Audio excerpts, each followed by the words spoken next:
Olá a todos e todas, como vocês estão? Espero que estejam bem. Vamos continuar o estudo da lição, chegando ao tópico da quarta-feira.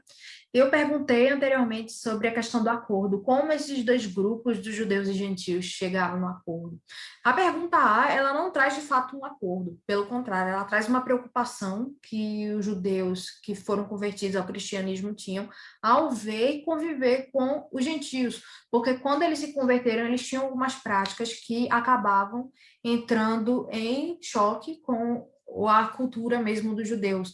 Então, por exemplo, não vou ler de fato os versículos, apesar deles serem muito claros, mas é muito interessante o que Ellen White fala sobre os gentios. Ela fala que muitos dos gentios convertidos viviam entre pessoas ignorantes e supersticiosas, que faziam frequentes sacrifícios e ofertas a ídolos. Os sacerdotes desse culto pagão praticavam um amplo comércio com as ofertas que recebiam, e os judeus temiam que os gentios convertidos atraíssem descrédito ao cristianismo por comprar o que foram antecipadamente oferecido a ídolos, provando, em certa medida, os costumes idólatras. Continuando, também fala que os gentios, em especial os gregos, eram extremamente carnais e havia o perigo de que alguns de coração não convertido professassem a fé sem renunciar às práticas malignas. Os cristãos judeus não podiam tolerar a imoralidade, que nem mesmo era considerada criminosa pelos pagãos.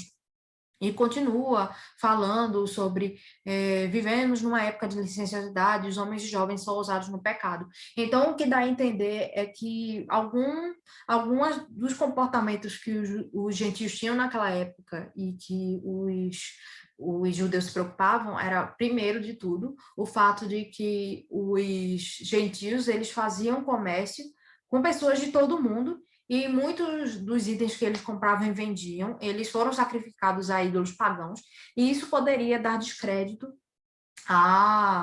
ao evangelho como um todo. Outro ponto era a questão da licenciosidade, como as pessoas da época, elas vinham de um contexto pagão e elas envolviam muito a questão sensual na adoração deles, na adoração pagã. E isso acabava voltando mesmo que aqueles costumes eles acabavam meio que mesmo eles deixando as práticas em si, mas acabava deixando marcas. Isso também preocupava os judeus da época sobre como conviver com essas pessoas.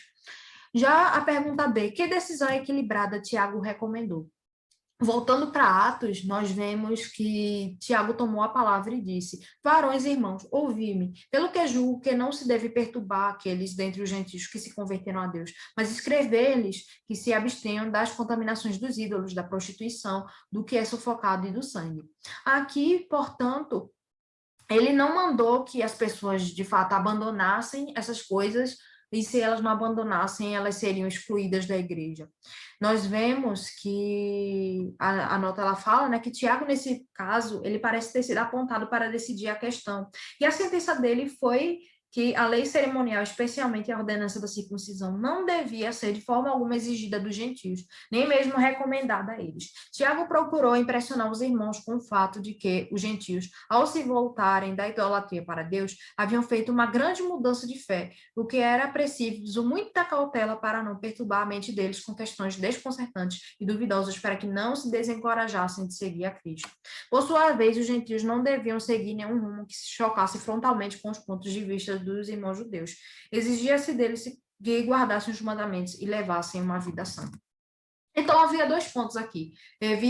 Havia o ponto do sacrifício, né, da circuncisão e da ordenança das leis judaicas, e havia um outro ponto de alguns costumes, então, como, por exemplo, a prostituição na adoração e outros costumes. Nesse primeiro ponto, Tiago ele foi bem claro em não exigir que os recém-convertidos gentios, eles seguissem também a circuncisão, porque não era exigido deles, já que Cristo, ele morreu e esses sacrifícios, eles não deveriam ser exigidos. Mas com relação à questão da comida, a questão da prostituição, como foi dito, eles não deveriam se chocar frontalmente com esses pontos. E a solução que Tiago encontrou foi, de fato, escrever cartas para que de fato, os irmãos eles pudessem se abster de certas práticas, e essas práticas que foram mencionadas. Então, foi dessa forma que houve a sugestão de resolução do conflito. E, posteriormente, vamos ver, né, no tópico seguinte, como essa questão ela foi de fato resolvida. Que nós possamos buscar a Deus na resolução dos nossos próprios conflitos dentro da igreja e que possamos ter a Deus em primeiro lugar em tudo que nós desejamos fazer em nossa vida. Esse é o meu desejo e minha oração.